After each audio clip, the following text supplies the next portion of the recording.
Hello, everybody. I'd like to welcome everybody to the Let's Talk Fishing video podcast. My name is Jay Angel, and I'm going to be your podcaster for this evening.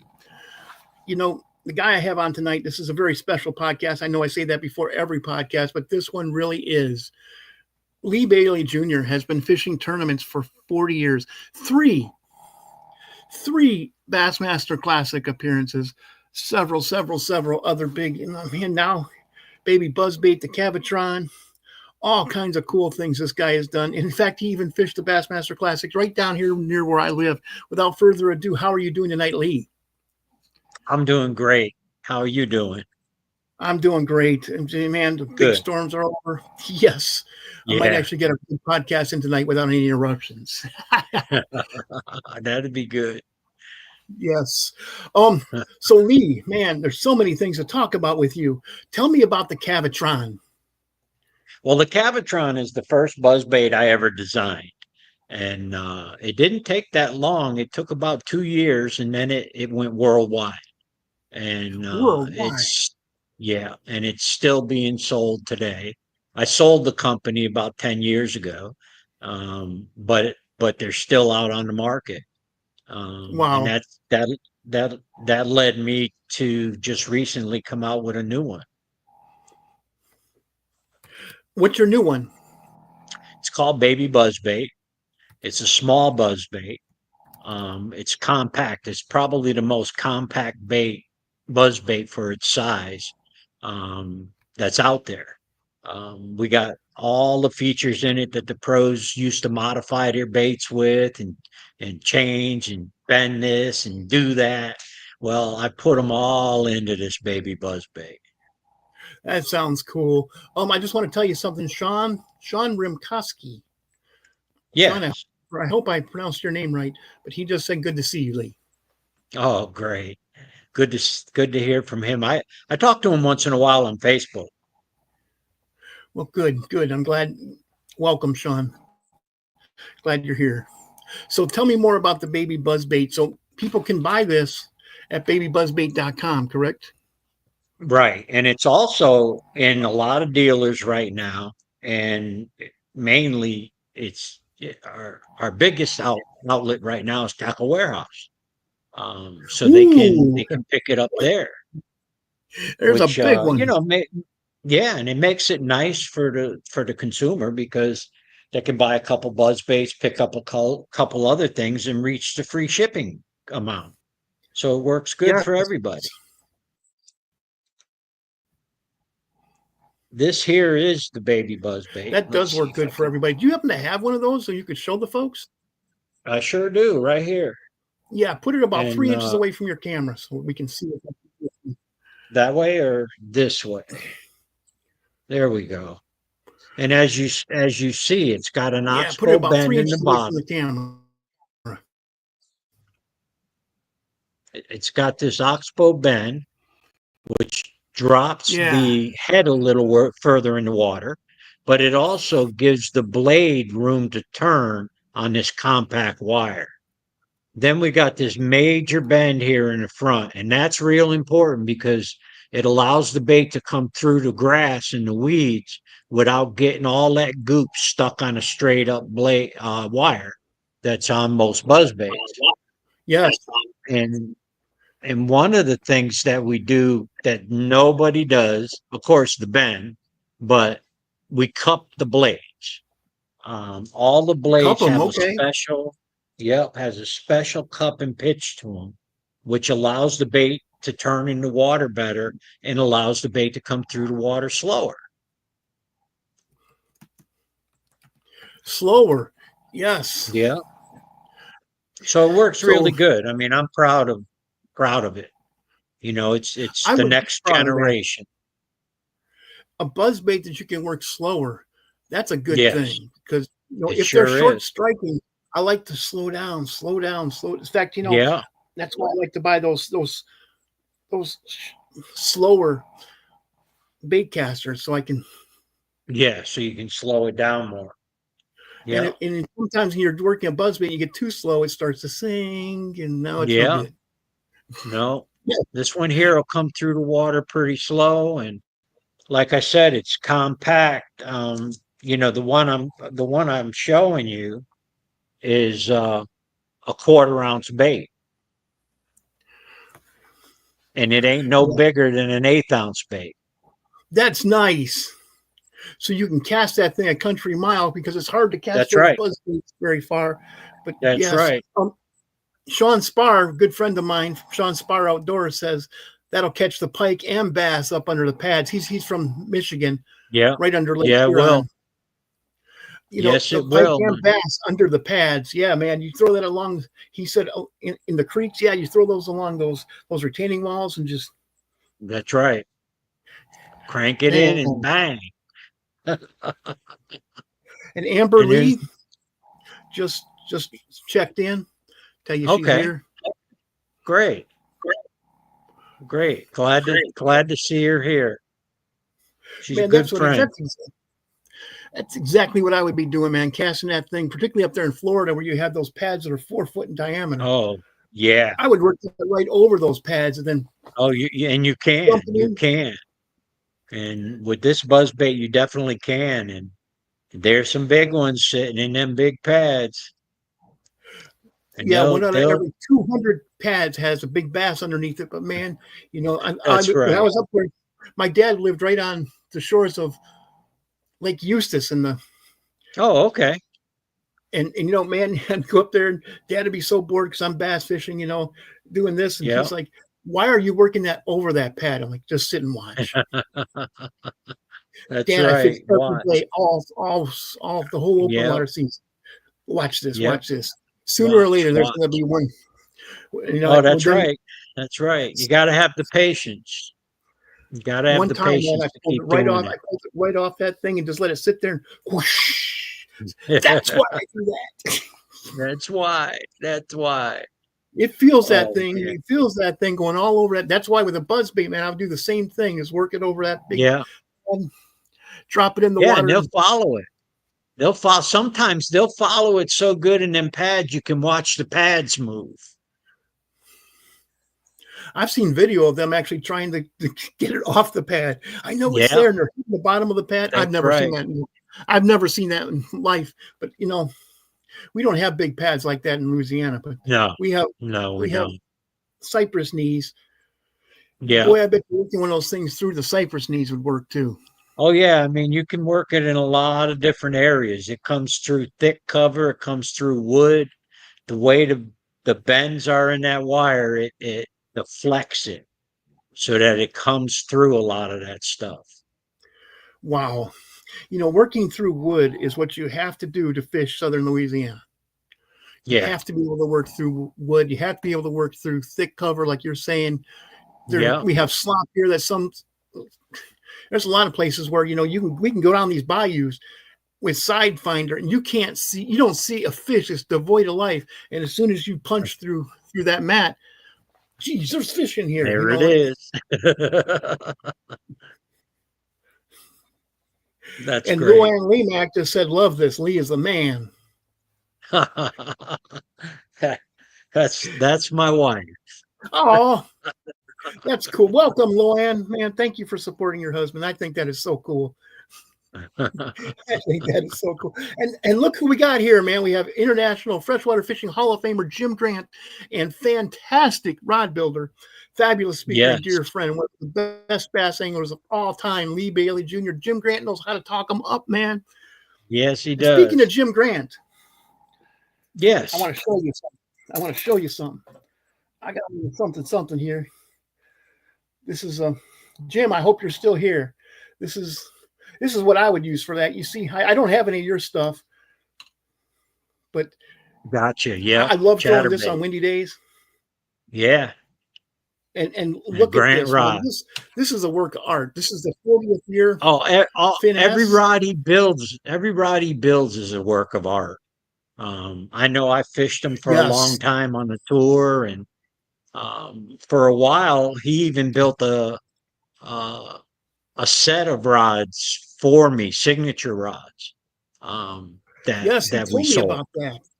Yeah, Look at this thing though, man. the quality is amazing. And look at that. Yeah, He makes a nice This rod. and Jeremy May. That's Mayhem. Hello there, Mayhem. Hey, Mayhem. Check out this ride. They're amazing rods. I mean, I've I'm here fished to with a show lot this of is my rods. friend, me baby. Yeah, I fish with a lot of rods, as you can imagine, and Oh, I bet. It's never 40 had years on never the had a circuit. rod. Never had a rod like Grant's. You know what? I can say the exact same thing. Yeah, Never had a rod like Grant's. no, no. Just so I good. used to buy I used to buy a few from them as gifts to sponsors and stuff because it's the nicest looking and best action rod out there. Yes. And you know, man, when you're throwing a buzz bait, you Yeah, need to be able to cast that thing a country mile. that's And right. then when you're pulling, you have to have, when you have all that line out, you have to have the power to be able to set the hook, Absolutely. drive that hook Absolutely. home with that much You're line right. out. You know, and I usually have, man, if it's at all clear, I'm going to be using a 10-foot fluoro leader.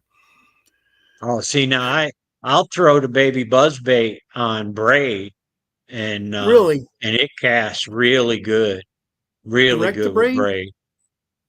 Correct. You tie direct. Yeah. Okay, okay. Yeah. Well, Because the bait's moving. It's on the surface. There's no line in the water. So I'm not worried about the fish seeing the braid. okay, Jeremy May just brought up a good point. He likes a shorter rod, like a 6'6" for his buzz bait braids Oh, or okay. baits on braid. Now, Jeremy, tell me why. Because I like a little longer rod so I can cast it further. But he said he skips a lot here on the river, and it's close up Okay. and personal. Okay, so he's not casting very far. I get that, Jeremy. That makes a No. lot of sense. Yeah. You can Yeah. set the hook better with a shorter rod. Yeah. When you're playing it close to you like he is, skipping under docks and under cover, a shorter rod is definitely a lot easier to do that. Yeah, and you're skipping, man. You precise, Yeah. precise. You got to be, man. If you miss it by just a fraction of an inch, you're going to have it Oh yeah. up on that Oh dock, yeah. and then blonde haired 56-year-old Karens out there. Yeah. It's happened to me up Ah. in Illinois and Wisconsin. I'll tell you that much, man. Oh, Down here, the I've people are so fished. used to fishermen; they're just glad, Yeah, when I was touring, I fished a bunch of tournaments up there, and it's a different kind of people. Yes. Now, Jeremy did say if he was on a big grass flat, he'd use a 7'3" for open Yeah, water. Yeah, I get that, man. When you want to be able to cast a country mile and that's right. And you want to be able to set the hook. set the hook, yeah, drive that hook home. Hmm. Now, would you cast the baby buzzbait underneath a dock? Yeah, I mean, I would. I'd use that it's compact enough that the blade doesn't always catch the water and get in the way of it skipping. Okay, okay, because yeah, that was my issue. I've tried to cast stuff. Yeah, Ooh, Jim Grant just said that. Let me tell you a little secret now. The baby buzzbait is again the buzzbait hand tuned with the most vibration on the market. that's because we build it on 35 thousandths wire instead of Ooh, 45, 50 thousandths wire. So the blade actually causes the bait to vibrate. wow. Yeah. So what do you use? I always like to put a swim bait in the back of a buzzbait. Do you do that with the baby buzzbait? Well, actually, I'm a baby buzzbait thrower, and I throw it with nothing on the back, no trailer Ooh, hook, nothing. And when they engulf it, it's down in their mouth because it's smaller. man. So that works out good Wow. for me. And them smallmouths up Wow. north, man, when they go to eat this thing, I mean, they're trying to eat the whole thing. Oh yeah. Now smallmouth bass are a completely different animal, and they will engulf it Yeah, it without a, is. but also down here, I'm working the stuff that I work like the chatterbaits so slowly, and just That's right. and I like to That's have right. something big on the back of it. Now when it's really windy, I like to run them. Right. But Right. but when it's not, I'll just barely move that, or when I'm using a jig, just Yeah. I Fishing try all down kinds of here things. in Yeah, fishing down here in Florida is a lot different than fishing anywhere else in the country. I agree. It took me a while to learn it and understand. These fish down here, they've got all kinds of grass cover, small little ditches. I mean, you can hardly tell 6, 8 inches difference that they hold in. Yeah, Uh, the biggest thing I learned down here was to fish it real slow. Okay, there if you I'm go. fishing a worm or a wacky rig or whatever, um, I let it set a lot. I'll shake it a few times and then let it set for 15, 20 seconds. And a See, lot that's of what my I was doing bites come wrong. that way. That's what I was doing wrong because in these days of power fishing, Yeah, man, I even use this thing, power fishing. Cast it out there, right. hits the bottom, cast to the next spot. Hits the bottom, Yeah, cast to the next spot. And I do catch yeah, fish, but from what you're saying, I've been passing up a lot of fish because of that. yeah, yeah. I mean, other techniques work, but I Of course. find that this slow presentation, especially plastics and stuff, which down here in Florida, the fish love plastic. Yes. Jim Mayberry just said Lee is a great fisherman and a true gentleman. We won the chicken bucket tournament together. Yes, we did. That Jim's a good friend. I've known him a long time, and he comes down here to Florida for about a week and a half every year. And him and my best friend will fish together and we'll switch on and off. And we have this tournament every year that we call the Bucket Elites. And what it is whoever loses has to buy a bucket of chicken at Kentucky Fried Chicken for dinner. Yeah. And Jeremy May wants to know if you offer holes in the blades. No, I don't.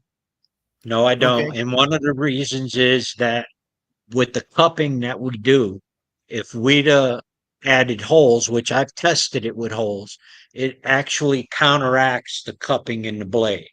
So that's why Okay. we keep it a solid blade, but the the the scientific cupping and pitching to the prop. He also says, come to the James River, you'll have a good time on a buzz bait. Well, Yep. I'm sure you've been there. 40 years on the Yep. circuits. Yeah. You probably liked that growing up on the Connecticut River. Oh, I love it. I love it. We've been there a couple times with the tour events and I enjoyed it. I was there for an FLW event um, back when FLW was was really alive. Um, Yes. but no, I love the Connecticut River. I grew up on it. Oh yeah, I bet. Smallmouth Bass City, man. Smallmouth Bass Oh yeah. City. And the fact that your buzz bait is so small, man, I've caught smallmouth bass on big lures. I've caught them fishing Yes. for muskies before with really big Right. lures. But man, the Yep. biggest smallmouth bass I ever caught was on an 1.5 inch crappie jig, but I was fishing for smallmouths with that. Yep. And I was in the Air Force. I people, well, how long was it? I was an E4 in the Air Force, about ready to get out, go back to college. I didn't have a scale. I was waiting No. probably a mile and a half away from where my truck was. Yeah. I caught it and I said, man, what a beautiful fish. I let it go. 23 years Yeah. old. Yeah. I caught my biggest smallmouth on the Connecticut River was 5'2".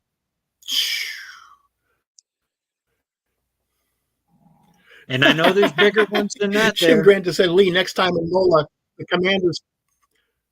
Lee said, or Jim Grant says, Lee, next time in the NOLA Commander's Palace again. Okay. Oh, I think. Okay, Oh, you're there we back. are. Great, you're back. Yep. Jeremy May also says the holes allow more bubbles, and that's proven to allow fish to track the buzzbait better. He said that's his experience. Yeah, no, it's good. The original Cavatron that I designed had 4 holes in it, and that's what they did. They gurgled a lot. So Yes. he's got the right concept.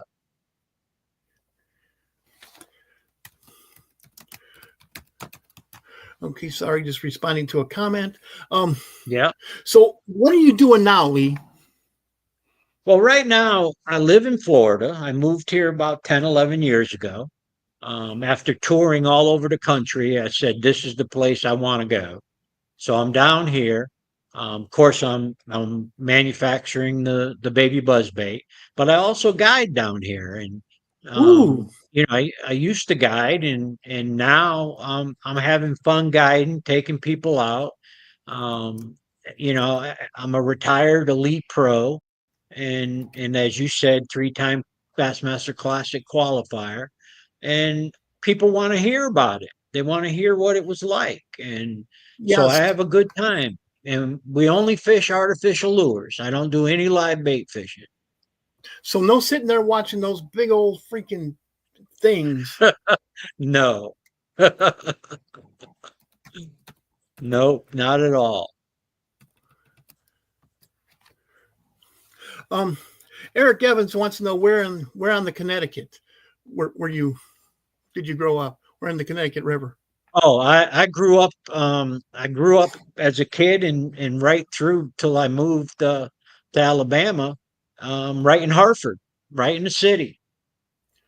Okay, and that's where you did your fishing, obviously. Then. Yeah, I did my fishing at the boat ramp right there outside of Hartford. Okay. Okay. Um, but where in Florida do you live and where do you guide? What lakes? All right, I used to live in Lake Wales, but we moved down here to Sarasota when I got married. Okay. And I live in Sarasota, so I mainly guide in Central Florida, the Lakeland area. There's a lot of little lakes in there. And then I guide on Lake Placid and the other Okay. lakes around Lake Placid. So I go either way. I either go north to Lakeland or I go south to Lake Placid. Yeah, wherever the fish are biting best, I assume. That's what it is. I go out and by myself a lot of times. I go out and just checking out these different lakes to see what's going on. So when one of my clients is ready to go, we I know where to take them. So I assume you throw a lot of buzz baits. But what's your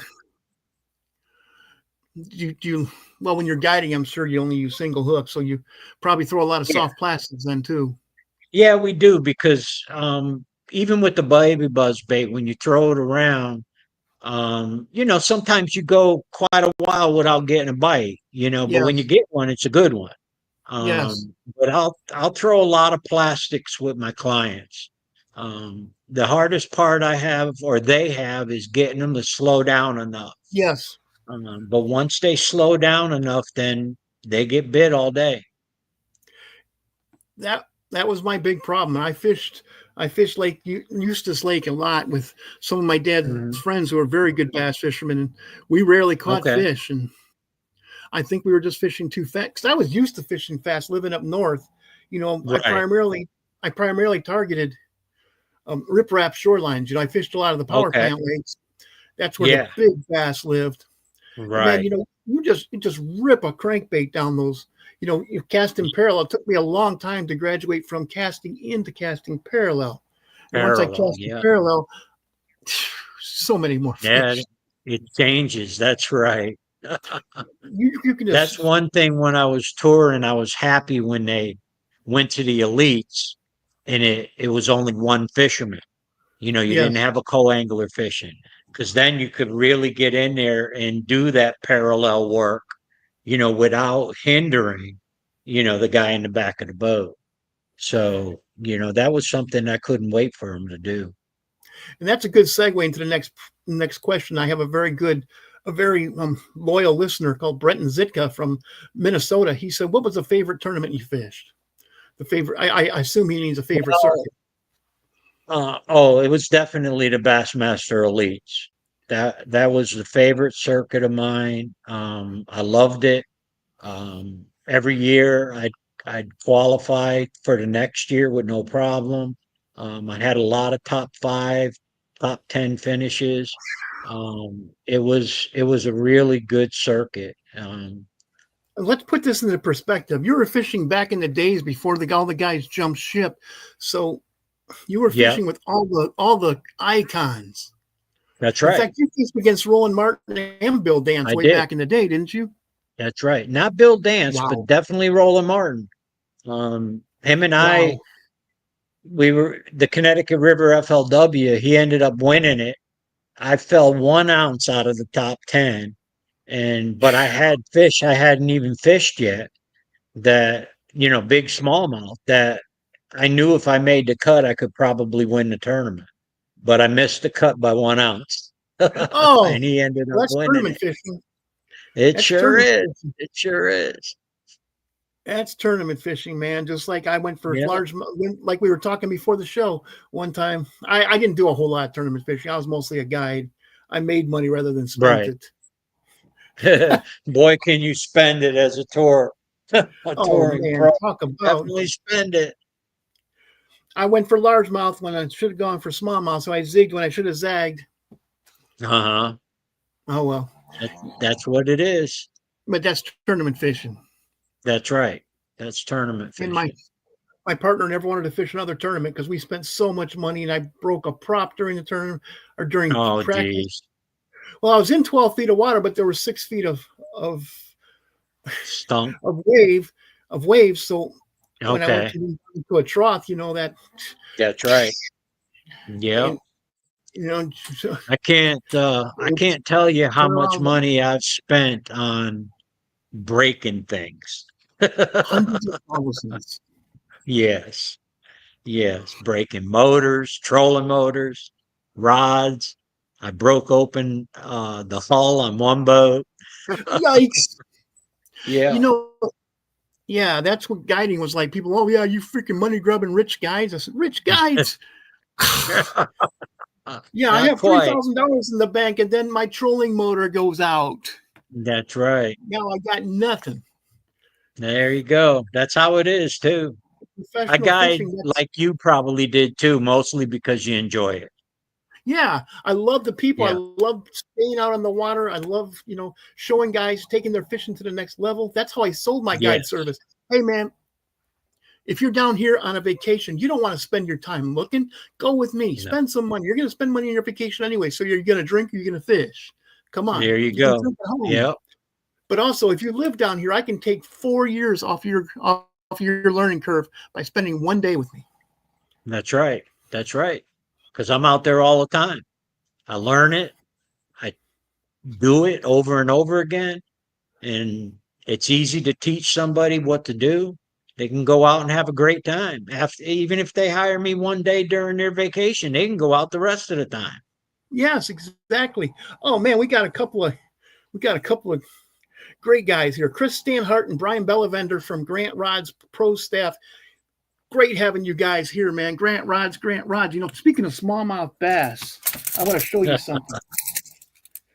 I have something here that I love, and I can't wait to get back up north to use.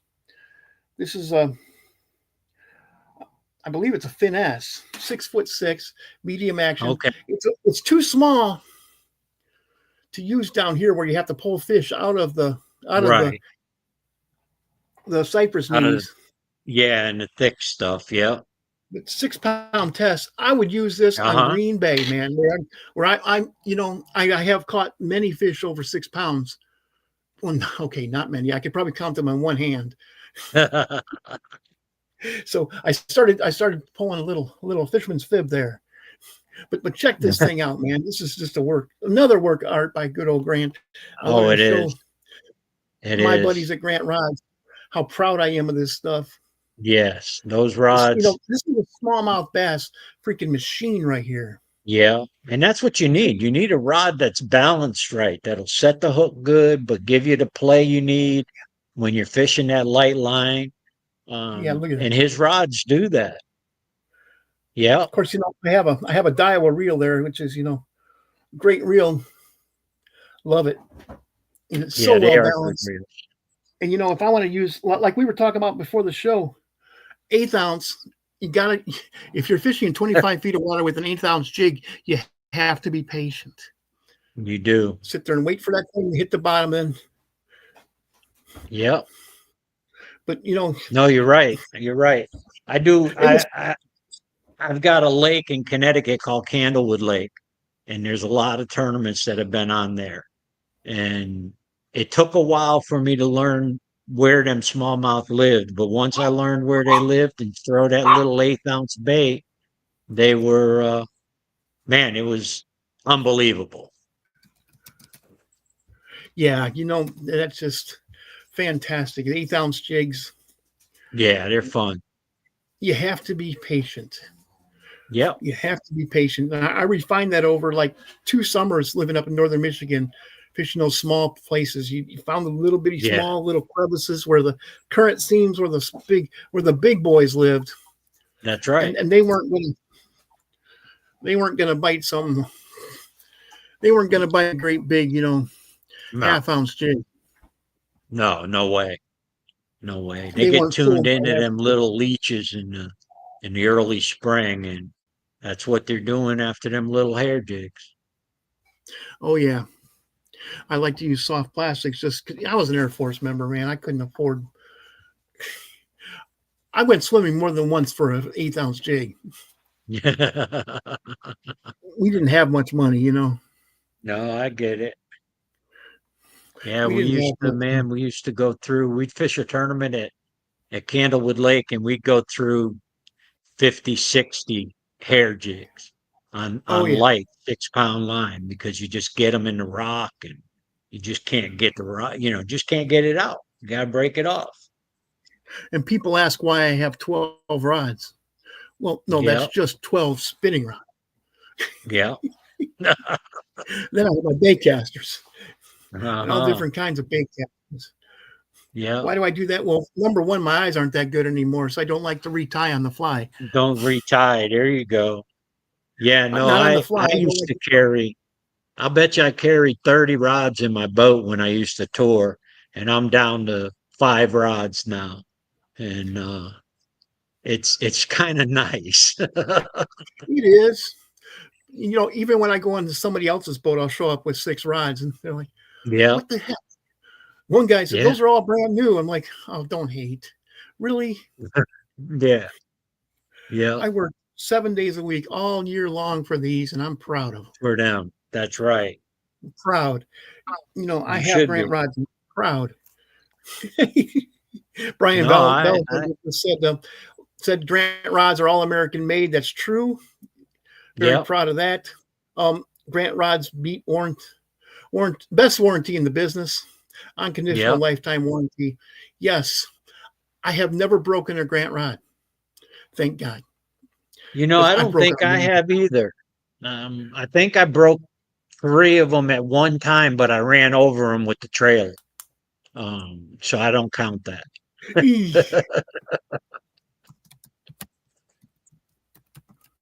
But no, I've been fishing Grant rods for a Yeah, long yeah. time. I actually broke a razor rod one time. That was because it was in the back of my SUV, and I rolled down the window. Then I rolled it back up, and one of the rods went like this. And I went, Uh-huh. That'll do it. ah! That'll do it. I Yeah. just did that. Yep, that'll do that.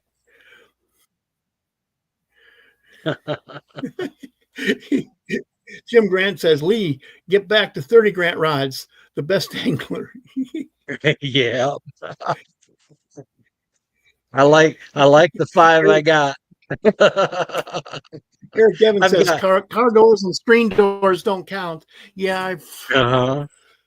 If Yep. there's a And stupid I've way to got, break a rod, I've done it oh twice. yeah. I mean, we've all done crazy things to break a rod, and it's just how it goes, you know. And I probably got 6 or 7 extra rods sitting in the garage for when I do break one, and I can replace it right away while I'm waiting to get it repaired. Man, way back in the day, I was fishing a walleye tournament on the Illinois River. This is way before I knew Jim Grant, but I had oh, he was another rod company. I don't even want to say its name. But I was jigging, and I jigged with two rods back then. Fell a bite. Man, that rod broke. This was a higher end rod. Um, Snap! It yeah, sounded like a 22 going off, and there were probably I was in a they big group of do. guys, walleye fishing, where everybody's on the Illinois Yeah, River. You might be 10 feet from the next boat. yeah. Everybody looks at me, break another rod, Jay. Don't talk to me. Boy, I was out yesterday on Lake Placid, and I was catching most of my fish on a swim bait, but I did some flipping, and okay. I got a bite flipping. I set the hook, and the foot of the reel in the front broke off, and the reel just went tumbling all over the place. Of course, I lost the fish, but that's the first time I've ever had a reel foot actually break. Wow. Yeah, I couldn't Wow. believe it. I could not believe it. Just Wow. snapped right off. Yeah, I got a reel bound I'm trying to catch, and but of course, like I said, the fish got away. There's no way I got a hook set in it.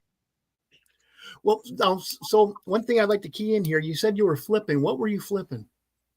I was flipping a smallie beaver, and Okay. I pitch it on a 3/16 ounce weight.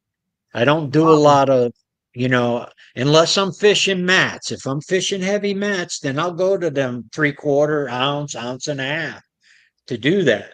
But pitching around the lily pads and the Kissimmee grass, I get away with that 3/16, and I think they hit it So better you're because it also using falls slow. now what I like when you said a small beaver, right? Yeah, yeah. Reaction Innovations makes what they call a smallie beaver. Okay, and And that's what 2.5, 3 inches long. yeah, about 2.5, a little more. And I actually pitch it with a 1/0 hook, um, Wow, I because like this. the bait's so small Excuse me. that you can't put a larger hook in it because it's too short. Eric Evans has a good question. He said he fished Placid at night for crappie. It seemed like most of the action was offshore, and the lake is just a big circle. Do you fish offshore in the grass or the grass and pads along the shore? I'm a bank fisherman, and that's what got me Okay. through the tour and everything. So I do a lot of fishing on the edge of the Kissimmee grass, in it a little bit where the fish, especially like now, the fish are starting to move in. So I was out yesterday and I caught them with the swim bait as deep as 6 feet. I couldn't catch Okay. anything after that. So in like 4 to 6 foot of water, there's a short moss that grows on the bottom, and them fish will relate to those patches of moss. Are they actually inside the moss? No, it's short. I don't think it's 7 inches tall. Okay. Um, so I know they relate to it. I don't know if they're down trying to get in it or they just relate to it because it's there. Okay. It's So different. you're keeping the swim bait above this moss then? Yeah. Okay. Yep.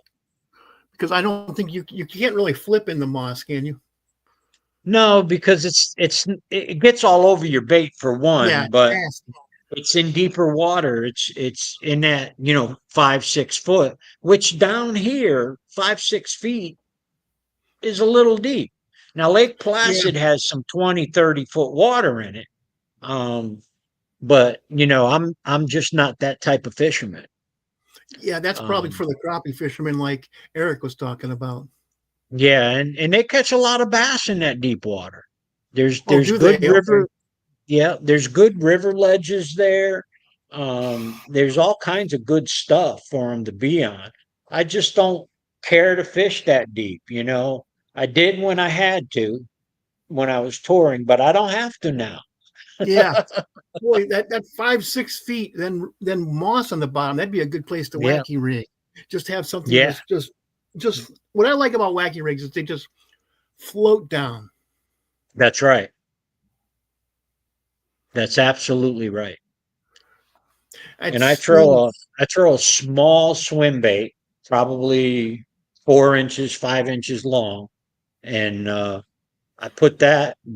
It's a soft plastic swim bait, and I put that with a 3/16 ounce weight as well, ooh, so it'll get me down. But when I'm reeling it in and I stop it, it really likes to dart down, and I get a so you're lot not of using a hits in it. jig on that. You're actually using a 3/16 ounce weight. Weight, yeah, Okay. tungsten weight with a 3/0 hook. Wow, a 3/0 hook. Yeah. Okay. And when they hit Man, it right now, they whack it hard. I mean, you know, down here I've really gotten into swim baits, but that's for trout out in the Okay. saltwater. And Yeah. we have some jigs that just make your when you stop it, they just go like this rather Yeah. than. Yeah.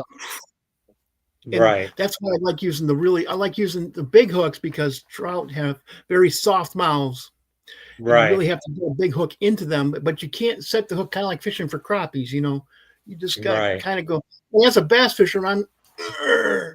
and You're walleyes are ready the to. same way, Yeah. but I have to be very careful. But I like using 1/8 ounce, even 1/16 ounce, and it looks ridiculous having a 1/16 ounce jig with a 3/0 hook. Yeah. Yeah. But it catches them. That looks ridiculous. But then when I stop it, it goes That's just right. floats down with that swim bait, and that's just wow.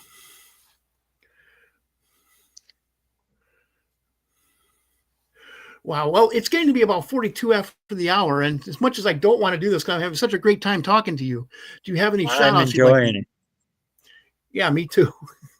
And we're getting Um, all kinds of comments here. People are talking to each yeah, other. it's great. I love it. Yeah. It's been a great time so far. I've enjoyed it. And right now I've got a few people I'd like to thank that have uh, that have been here. I love the podcast. And uh, I was reading that we've got a text here from Sean Spar. Yeah, Yeah, we've had a lot of text. I'm trying to yeah, keep I'll up with bet. this too. I'm sorry, I got Oh, sidetracked there. no problem. No problem. You can't screw up on a podcast, man. You just can't. Okay, Listeners that's show good to up. know. I would call it a screw up if you didn't show up, but you showed up, so thank you. Yeah, yeah.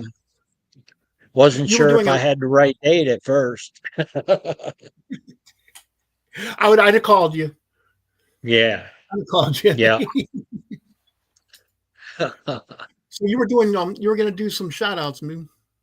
Yeah, few people I'd definitely like to thank, and Grant is one of them. Grant's been a dear friend for a long time, and Great person. when I used to do the sports shows with Cabotron when we first started with everything, and he was there, and we started talking, got to be friends, and not only are we friends, he's helped me out a lot with getting my baits on the market better.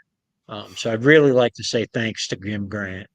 And I'd like to thank my mentor who taught me all about being a professional fisherman. And he's passed now, but his name was Don Sanzo.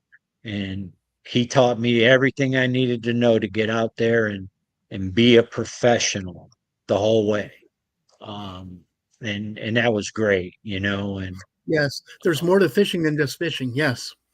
There is. There is. If you want to be a pro, there definitely is. Um, and I'd like to thank Craig Mergens from Riverfront Recapture from the Connecticut River. They revitalized the whole frontage and everything on the river in the Hartford area. And they were the ones that opened the opportunity for me to start guiding on the river. Nice. Yep. But there's so many people I could thank. I could go on for an hour. Yeah, I'm sure you could. I'm sure you could, man. I'm sure you could. But man, thank you so much. You're Thank you welcome. so much. I really, from the bottom of my heart, I'd like to just give you an open invitation. You are welcome on my podcast anytime. Well, Stay thank in you very touch. much. Yes, I will. Stay in touch. There's so many other areas we We didn't even have time to get to, but 45 minutes. People say, "Oh, that's a long time." It's really no, not. It goes by so fast. It's no. the fastest 40 minutes during the day that I do. Yeah. That I go through. It's also my favorite 40 minutes It of the is. entire It's a good day. time, and I'd like to thank all the viewers that signed in today and watched this podcast, and were there to listen and maybe learn something from me. Yeah, I learned stuff from you, and you know, I've been fishing bass for 45 years, and that's a Yeah, conservative estimate because I started a lot earlier than yeah, that. But man, I right. learned so much from you guys. Bert Saxon has said the finesse rods are the best out there. He has 6 in the boat. Bert's a great fisherman. Bert also loves to fish my beloved area of Green Bay. Cool. And so you have to be an expert Yeah, in clear water. I mean, crystal clear you water. do. Yeah. Roy Widgeon wants from USA Kayak Fishing Magazine wants to know if you sell those buzz baits. I'm going to let you tell him that. Oh, yes, we do. You can go to babybuzzbait.com, and you can buy them right there off of our website. Or if you prefer, you can go to Tackle Warehouse. They have them too. And so either place, you can get them, and there we have all the colors and sizes and everything in stock, and all listed on the website. Okay, so Roy, I hope that answered your question. Um, oh goodness, technology, I just hate it. Anyways, man, thank you so much for coming on my podcast. I had a great time. We had so many comments. We had so many people coming through, and also Excellent. every single one of you who watched, I'd like to thank, but particularly the guys who commented. That makes the podcast so much more personal. So much. I'd It like to does. reach out to you guys. I'd like to talk to everybody here. I particularly like talking to you, Lee. But everybody here is. I can't do the podcast without people like Lee, and also I can't do the podcast without people who come and watch it. So That's right. it truly is a labor of love, guys. I just love to do podcast. I love podcasting. I love fishing, but even more than fishing, I love to talk about fishing. Me too. Um, and one thing I say at the end of every podcast, guys, it's Wednesday night. Get up, make your plans, get out there this weekend. Remember, you only get to do this life once. In the last days when you're sitting there talking to your wife, you're not going to talk about how the great times you had watching Breaking Bad. Get out there on the water and make those memories. You're right. You're right. And I love the show Breaking Bad, man, but Hmm. it can't even begin to compare with the day that I was out on the water when it was whipping 40 miles an hour and I had to That's endure right. 5 footers in a bass boat. Ugh. There you go. They just ain't made for So, that, but they'll handle it. okay. With that, guys, I'm going to end the podcast. Thank you so much, everybody, for a fantastic podcast. Leaves, please stick around after I end the podcast. I'd like to talk to you afterwards. All righty. Good night, guys.